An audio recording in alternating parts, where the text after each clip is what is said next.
Hi, what's up guys? It's Tabletop Nights, Greg here with another unboxing for you. So today's a bit different. We've had a few plastic fantastics and heaps of stuff lately, but this is the two-player game from Worthington, designed by Damien Mastrangelo, which is Robin Hood. Let's have a quick check at what's in this box.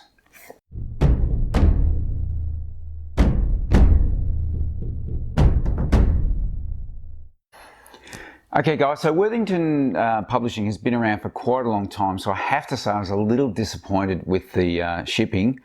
If you take a look here, the box is pretty big compared to the actual game, and there was no packaging around it whatsoever. So that has meant that we do have this side has been pressed in a little bit.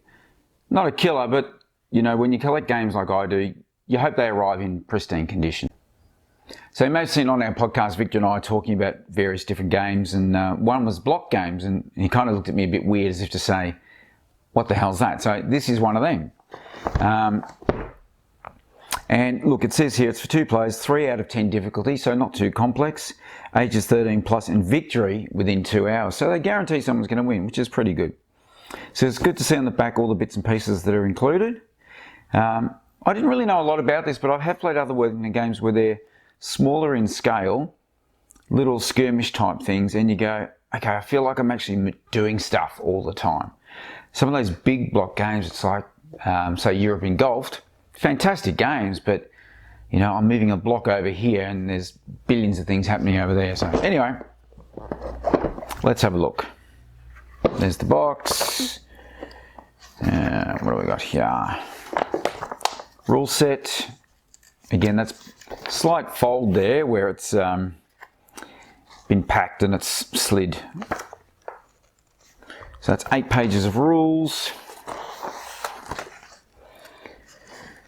The players, the map board, the blocks, move cards, phases. Now even though it says 3 out of 10, I find with Worthington they can be a bit sneaky in that they're deeper than you think they're going to be. So that's not a slight on them, that's just they build depth into their games, which I appreciate. All right, let's put Robin over there. Okay, so there's 2 player aids. That's quite thick card, so that's not even the usual stuff. That's pretty good. Has all the different sequences, plenty of clear examples. I expect after a couple of plays you don't need these at all because it's not that complicated. Ah, the stickers. Don't we all love stickers that we have to put on our blocks? That's okay, there's not too many. So if you look at that, there's only a handful. You can see on here the different steps for the strengths of each of the units. And for those of you who haven't played block games, the steps or the little dots on there, you generally have your most dots at the top, and as they take hits you rotate them to show how that unit's weakening. So there you go, they're nice and clear. The graphics are quite sharp on those, easy to read.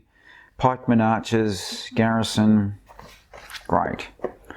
I have some coinage tokens there, pop out easy as can be. So they're good, they're sizable. I do love metal coins though. I'm going to leave the board for a second. Little blue and a green bag there, so I'm not sure what we're drawing out. Maybe it's different blocks at different phases of the game, so that it's not always the same, it's a bit random. Let's take a look at the cards. And thanks to everyone for watching our Zombicide video the other day. Lots of hits, lots of great comments, so keep them coming. We love that stuff. All right, let's go here this time. We've got Black Knight. Oh, now we're up the wrong way. Great. Sherwood Forest. Who doesn't love Robin Hood with Sherwood Forest? Home Defence, Force March, Curfew. Ah, Alan Rickman. Alan Rickman. The Sheriff. I did like Alan Rickman in Prince of whatever it was. Prince of Tides. Prince of Persia. Alan Dale. There's an Australian actor called Alan Dale. He used to be in Neighbours. Look him up. I don't think it's the same Alan Dale. much. So again, the cards are pretty good. They're not, there's no linen finish, and with black edges, they're bound to scuff. So you're probably going to want to sleeve these because you don't want to be identifying them. But the backs look pretty good. Again, the artwork's simple. The cards are clear. The writing's easy to read, even though it's in sort of a Gothic lettering there. Not too bad, but I will sleeve those, definitely. The ever-loving blocks. Now make sure when you're putting your stickers on your blocks that you use like the point of a knife or something like that to just get them nice and square in the middle, and don't put all your blocks up the same way when you're doing it.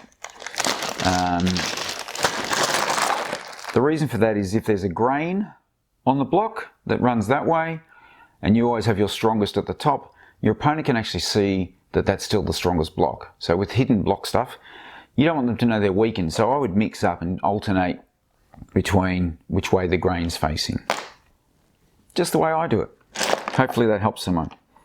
Box has got a bit of a tear there on the insert. It's obviously been banged around a fair bit because there was limited packaging to protect it. Some D6 there. They do roll, which is good.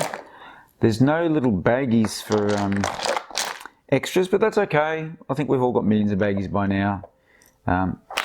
So the blocks look pretty good. Again, they usually chuck in a couple of extra blocks, so go through them all first before you apply any stickers. And if you've got a dodgy block, don't put the sticker on it. Throw it out and use a different one. If you need to, email Worthington, they'll send you out replacements. Sometimes they do get broken in shipping.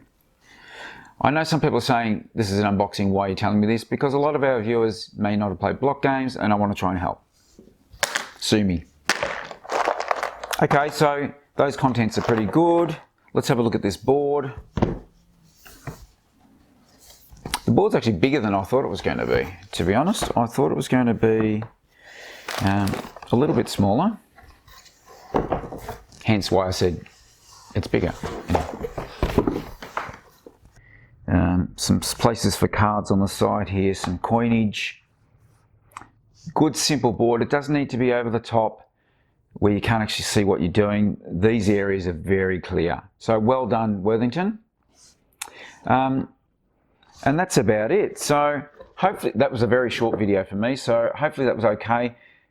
Like, subscribe, comment. Tell us, do you like block games? Ever play them? Do you ever find them really boring and monotonous? So I'm going to convince Victor or one of the guys to play this, because I think they'll go, that's not what I was expecting. It was actually quite interesting. So anyway, guys, thanks for watching. We'll see you soon. Cheers.